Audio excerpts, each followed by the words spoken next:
Hey guys, thank you for stopping by. Don't forget to subscribe, like, and share. And I hope you enjoyed this interview. The federal government has formally moved to impose a windfall tax on Nigerian banks through the Finance Amendment Bill 2024.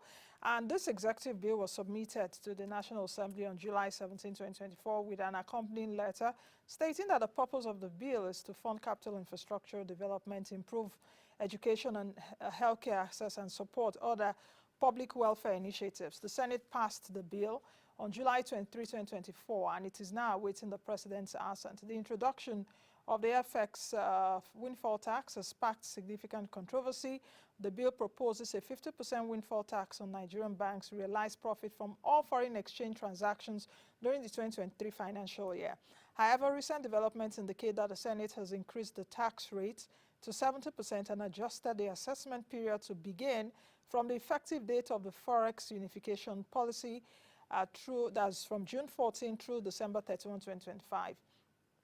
June 14, 2023 to December 31, 2025.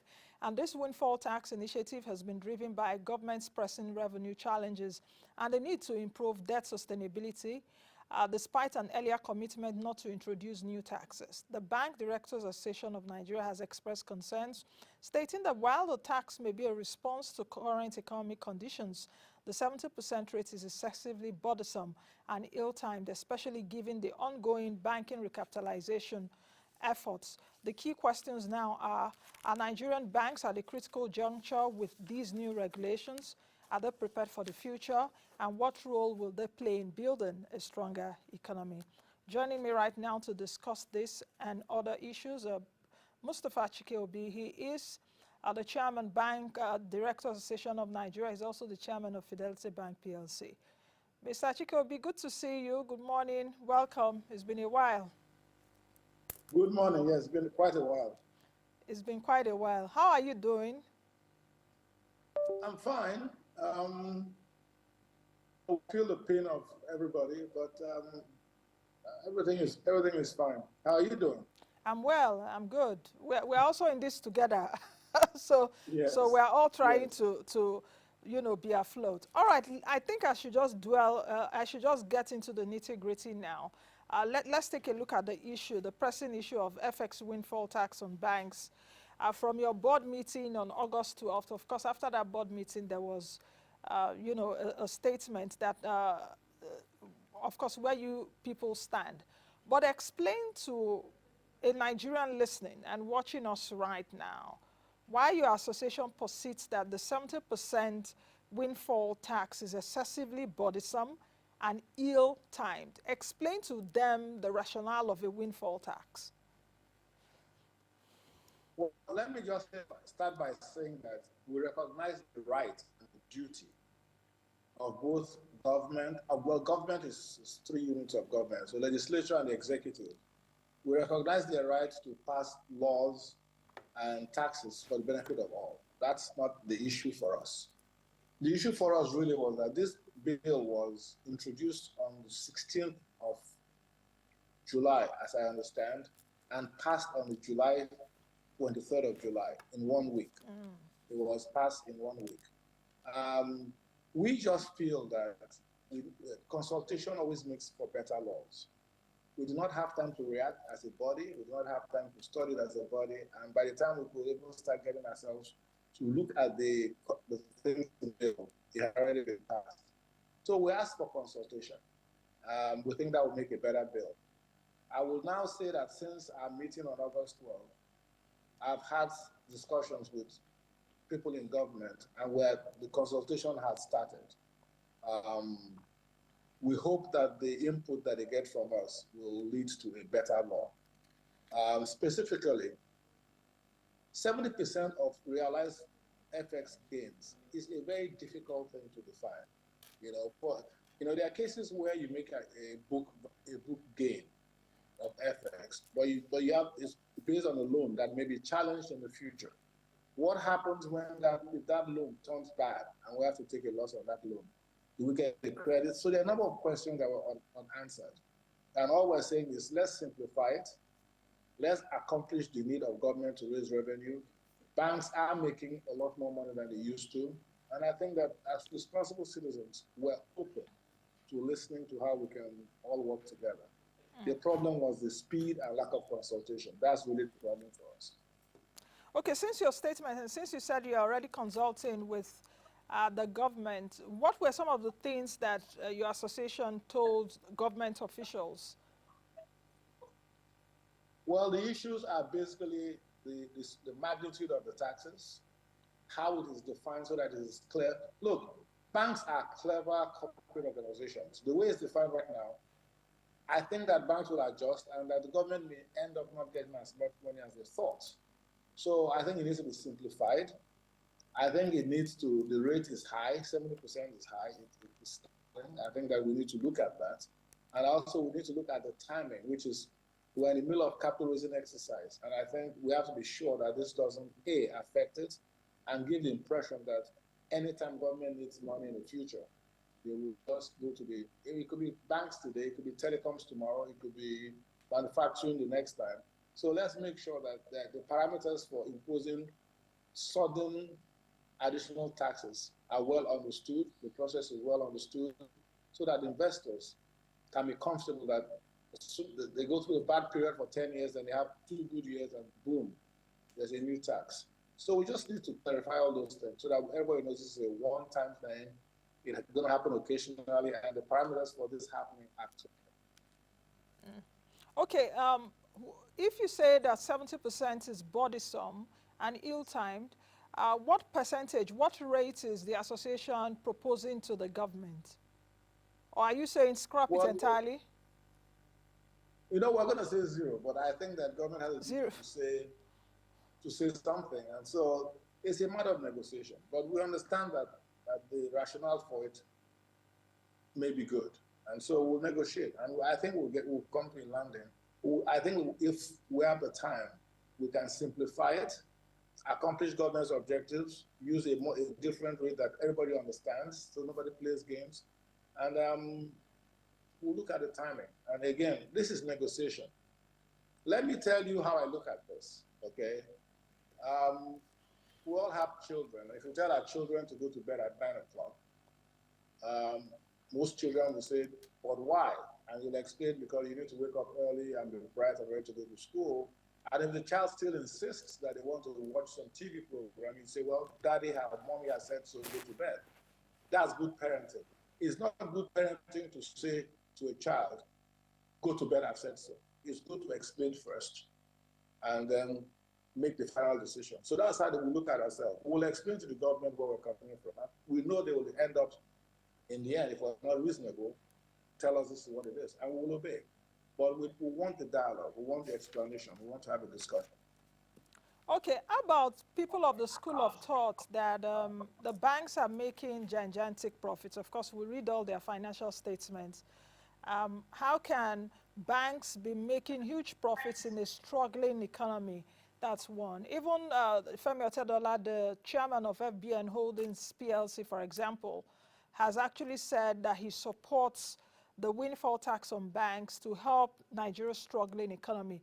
What would you say, what's your reaction to that? We're seeing banks, so much money, billions of naira. While the manufacturing sector is ailing as we speak right now. Like I said, I believe that there's a rationale for this tax. But you mentioned a particular chairman who supports the tax. I would like you to ask what exactly will be the tax burden of the bank that he's chair of. My feeling is that if the bank that he's chair of has no FX gains, that's what I understand. So I don't know whether that is a statement of policy or a statement of self-interest. But again, I'm speaking for all the banks, and I'm speaking for what's good for the banks and the economy. And I say, look, there's a reason for the tax, but let's discuss how we do it so it's simple and affects everybody.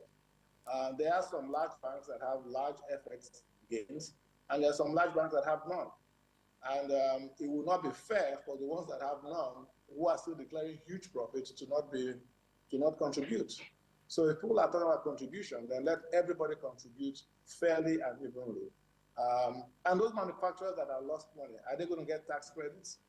So these are questions that need to be asked and ratified. But we should speak for everybody so that everybody is equally burdened and equally contributing, not in a haphazard manner. What is your response to the school of thought around banks are making huge profits in an anemic economy as we have? Right now, inflation is skyrocketing, GDP growth 2.9%, manufacturing sector down, agricultural sector is trying to find its feet, yet the banks are making huge profits. Why? Well, let me tell you a number of reasons why. If you actually take a bank, I don't want to mention bank names, but I represent all banks. If you look at the profits of banks today in dollar terms, so we do have dollar investors, those profits are not as huge as you think. In 2011, there was a bank that made 100 billion naira when the naira was at 150. Today, they will have to make $1 trillion to be at the same level in terms of dollars. So these numbers, a lot of Nigerians like to say these huge naira numbers, but keep in mind that the naira today is worth 1/10 what it was in 2010, 10%. So those numbers look big in naira terms, but they're not really big in terms of dollar terms. The profit growth in dollar terms is probably flat for many banks, not as humongous as you think. And when we're looking for foreign investors, that's what they look at. They're looking at their dollar returns. So we need to be careful. But having said that, I also think that banks should contribute to the general economy. And we're not against the idea of a windfall tax. Let's be clear. We are against the idea of no consultation, and that this is ambiguous. It's very difficult to understand what exactly constitutes these gains. Let me give you a concrete example again. There are some dollar loans that banks have that will be challenged by this devaluation. And the correct thing to do is any perceived gains for those loans should be provisioned for, put into provision, because many of those loans will go bad. Recall the 2009 financial crisis that led to AMCON. Many of those institutions in AMCON were a result of the dollar loans, the devaluation of the naira, and the dollar loans going bad. And so it's not so clear that it's the FX translation gains we should be looking at. Maybe we should be looking at profit before tax and taking an additional tax on PBT. So these are things that need to be discussed, and it's not an issue that should be rushed. That's our point. Not that there shouldn't be additional taxes, but what is the magnitude and what is the definition of the tax? That's the issue. Okay. Mr. Mustafa Chike-Obi, let's just quickly take a break, and when we come back, I'll continue this conversation. I will get into the recapitalization efforts that we're seeing from Nigerian banks, and if indeed Nigerian banks are ready to support the economy, a stronger economy. We'll be right back. Do stay with us. Don't go anywhere. This is Moneyline with Nancy. I am Nancy. Does that mean that when there's a new government, the people managing perhaps the economy or any sector should now be agitated that there's a new sheriff in town and all of us will be asked to go? Well, it depends on how you look at it. Great question, by the way. It's a great question, Nancy. Thank you. Thank you very much, Nancy. It's a good question. The school does not teach us about money, and this is money line. So we are the one that teaches people what financial education really is. A lot of things that we need to address in this country, and one of those things definitely is corruption. Let me start by commending you for what you did for years. As I said, I've been following your show for almost 10 years now. Well, thank you for the opportunity to help me to come to this great program. You be the best you can be. I'm going to change that you want to see.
Mustafa Chike-Obi, the Chairman, Bank Director Association of Nigeria, as well as the Chairman, Fidelity Bank PLC, and the former Chairman, former Chairman and Pioneer Chairman, actually, of AMCON, Asset Management Corporation of Nigeria, is still with me. Welcome again, sir. Let's continue the conversation. Earlier on, you were of the view that Nigerian banks are, should I say, overtaxed? Are they burdened by taxes? Because I know there's an NDIC premium that they pay, which is, I think, about 0.35% to 0.5%. Is Mr. Chike-Obi there? Can I see him? I'm here. Okay, okay. I can see you. Okay, okay. So there's an NDIC premium. There's also an AMCON levy, which is, I think, 0.5% of total balance, including off balance sheet, which the banks are still paying. With this windfall tax now, I suppose whatever you and the government agrees, there will definitely be a windfall tax. So with this, are Nigerian banks overtaxed? Yes. I say this with a lot of humility, which is that the AMCON levy, which is 50 basis points of total assets of banks, including, like you said, off-balance sheet assets, it's been a tax that we designed. I can say that Sanusi Lamido Sanusi, who was CBN governor at the time, and I designed this tax with the agreement of the banks. We had a meeting at a hotel, and all the bank MDs agreed, again, voluntarily, to pay this AMCON levy. And the horizon was 10 years, because we thought that in 10 years, all AMCON liabilities will have been extinguished. It didn't work out that way. But I think that that's the only country in the world that taxes banks on the basis of assets. And if you think about it carefully, that means that a bank can actually lose money and still pay the AMCON levy because it's based on their assets. So we think it's time to have a serious discussion about the AMCON levy. And I think there are some banks last year that paid more in AMCON levy than they paid in taxes. So it's a burden on banks. It's a tax. And I think that taxes should be administered by the FRS, but this is a tax that is paid to the central bank as sinking fund. So those are things that we need to consider when we're saying banks should pay more. Nigerian banks are, yes, if you include AMCON tax, some of the most heavily taxed banks in the world. Again, I'm not necessarily speaking against it. I'm just saying that it should be on the table when we have these discussions. It should be recognized that banks pay a lot of taxes. Yes. Mm-hmm. Okay, how are banks faring in their recap efforts now against the backdrop of macroeconomic headwinds that we're seeing? Of course, Heritage Bank has failed. There's a merger between Providus and Unity Bank. There are public offers and right issues currently in the market. More banks perhaps may merge, more may upgrade their licenses, some may downgrade their licenses. What is the feeling? I see you smiling because I know you have intel. What is the what is the feeling right now amongst bankers and banks concerning the recap? Okay, let me put on my Fidelity hat. Sometime in, I think it was April of last year, the bank had a retreat and decided that we should recapitalize. This was before CBN, the CBN mandate. And so we started the process early. And hence, as Fidelity, we came to the market first. We've closed our offer. And I can say we were oversubscribed ×2. So it went well. And that speaks encouragingly for the other banks that are coming behind us. But we're ahead of them because we started first. So it's no discredit to anybody behind us.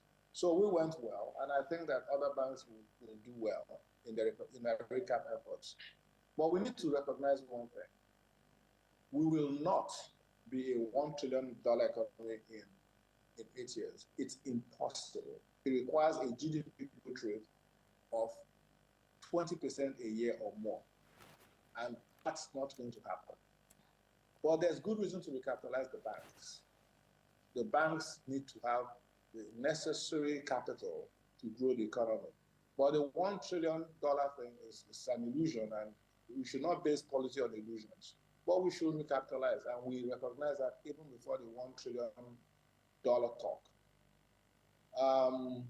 But there's some things I think I would have done differently. I would have, instead of going for, there's no reason why Fidelity Bank with one branch in London should have the same capital as a UBA. I think they're in 23 countries. But we're the same 500 billion. I would have preferred. But there's an opportunity for a Fidelity, for example, since you're bringing a case study of Fidelity, there's an opportunity for a Fidelity to downgrade its license to say we are not going to be a national and be a regional. No, there's that option.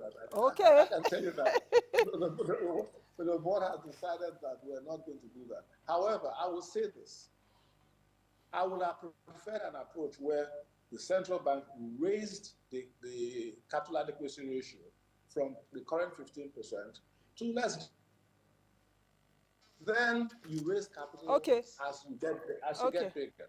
So it's not one size fits all. Okay, yes. Okay, Mr. Chike-Obi, let me come back to you and let's try and get your picture right, because part of your head is just cutting off. So let's try to get your picture right. Let's take another commercial break. We'll be right back. So please adjust your picture well. Let's take this commercial break. We'll be right back. We are passionate about two things in Nigeria. The first is football.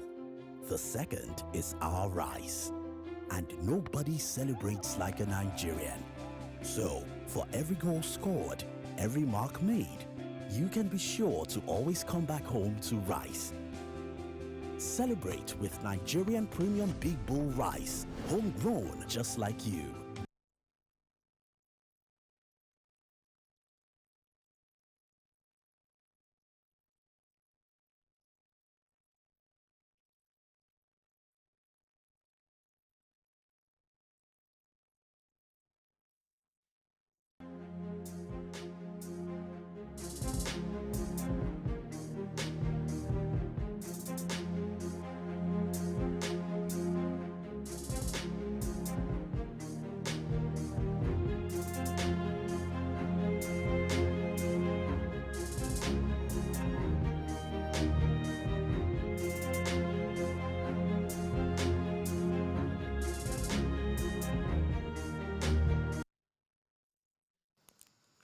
All right, let's continue our conversation. Mr.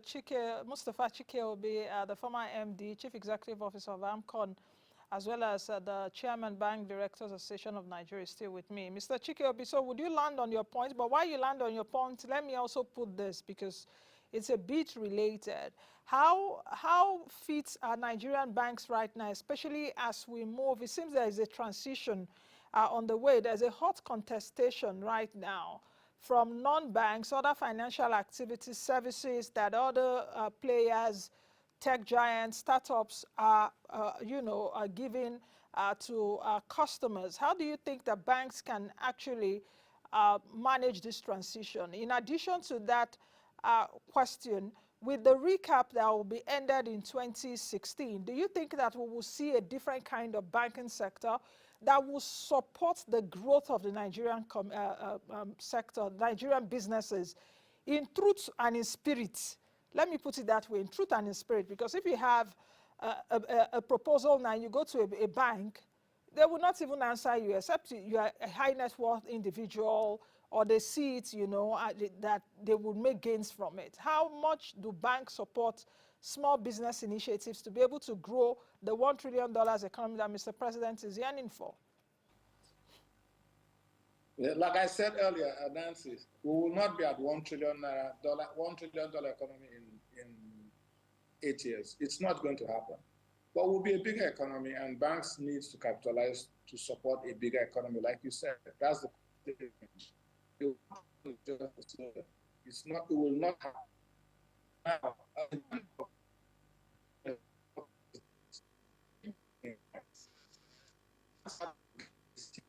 CRR, cash reserve ratio of 45%. So, and then interest rates that means that 45% of our deposits cannot be lent. They're sterilized at the Central Bank of Nigeria. So the interest rates that are applicable now is 35%. Very few businesses will qualify for 35% interest rate. Otherwise, you're going to have a bunch of non-performing loans, which again leads to a different crisis. So until inflation comes down, interest rates come down, this issue of the high CRR is addressed, banks will not be in a position to lend money to small businesses. It's just very, very difficult mathematics. If you take a 100 naira deposit at 10% rate, and you only can lend 55% of it, that means you have to lend at a rate over 200%. So that's an issue.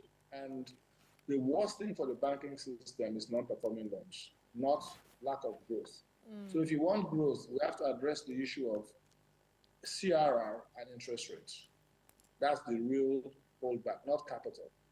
But when we get all this capital, we will not be able to use it. We use it to buy treasury bills, which doesn't solve the problem. So you're saying that until interest rates come down and your CRR comes down, that we will not see banks lending to the lower pyramid of the society. They will not support businesses to grow. Unfortunately, that's the situation right now. Okay, so the other question is, anyway, I don't know when that will happen, but the other question is, how are banks going to manage the transition that we are going to be seeing now? 500 billion naira, 200 billion naira, depends on which category that you are. How do you think the banks are going to manage the transition, and what challenges would this new recap face? And if indeed banks are ready for the future, just as our topic says. Well, again, the recap, I think that it will be successful. And I think it is necessary. Again, like I said, I would have gone on the cash CR issue way versus the absolute number. The thing is that when banks like Fidelity get 500 billion naira capital, additional capital, how do we deploy it? We need to be very careful in banks like us in deploying that capital so that we don't create unnecessary loans that become bad in the future. So again, like I said,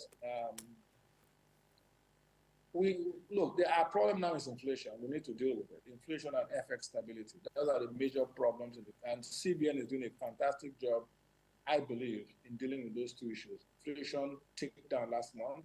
I think the FX has stabilized. People may not like the level, but I think stability is better than the level. So once we know what the level is, we can plan for the future. So I think they've done a good job with this. But until those things are addressed, growth will be muted. Okay, final question, and I would appreciate that you answer in less than 1 minute. How about the issue of staff? For example, my account officers in 3 major banks have all resigned and they've jackpot. So how will staffing, HR issues contribute especially to the growth of banks? And I'd like you to tell me perhaps in 1 sentence if Nigerian banks are healthy, are really healthy beyond what we see. Nigerian banks are very healthy, and they're healthier than you think. Okay. Number 2, jackpot is a problem for every sector in Nigeria, and we will continue to raise salaries to make sure that our staff don't leave. That's the only answer to that. We have to make their working conditions better in terms of salaries and in terms of hours, in terms of working from home. We just have to address the issue of better conditions for our workers. But we'll get there, and the banks are healthy, and you can trust your money in the banks, because between the capital we have, the profits we have, and the regulator that's very proactive, the banks will be fine. Okay, I know I have said one last question, but one final question that is just coming to me. What should make Nigerian banks more customer-centric? If you don't have billions in your bank accounts, Nigerian banks are not really customer-centric. They don't really attend to their customers well. So many charges upon charges and charges. A few seconds. Sorry, Nancy, you were breaking up. I didn't quite catch that question. Okay, I was asking about the customer centricity of banks, Nigerian banks. How customer centric are Nigerian banks? Many Nigerian customers are complaining about huge charges on their accounts and all of that. And if I'm not a big man or a big woman, you will see that Nigerian banks don't even really pay you so much attention. Well, luckily, all the people that are not big men and big women, what happens now is that we're going more into technology. There's fewer interactions directly with people in the banks. And I think technology is indifferent as to whether you're a big man or a big woman. So as we get more into financial technologies and doing your banking on the phone and not going to the branches, everybody will get, we're going to soon have digital lending so that we just look at the numbers and the parameters and the metrics and we can lend without knowing necessarily whether you're a big man or a big woman. So as we get more digital and more technological, those things will fade away somewhat. Yes, but it's good to be a big man or a big woman. That's what we all aspire to. That's why we go to school. That's why we work hard. And we cannot remove the incentive from people from trying to be as big as they can get. And I think all of us have that chance to be big men and big women in the future. What a smart answer. There's no time again for me to probe into that. But I want to say many thanks for joining me today on the show. And let's talk again soon. It shouldn't be making no tea in our local parlance, until we speak again. Thank you very much, sir, for joining me. I wish you a lovely day.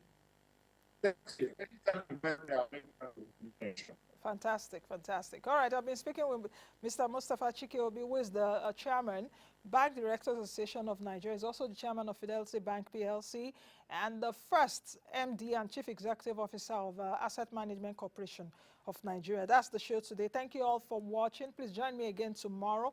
I am Nancy Naji. Be the best you can be and be the change that you want to see.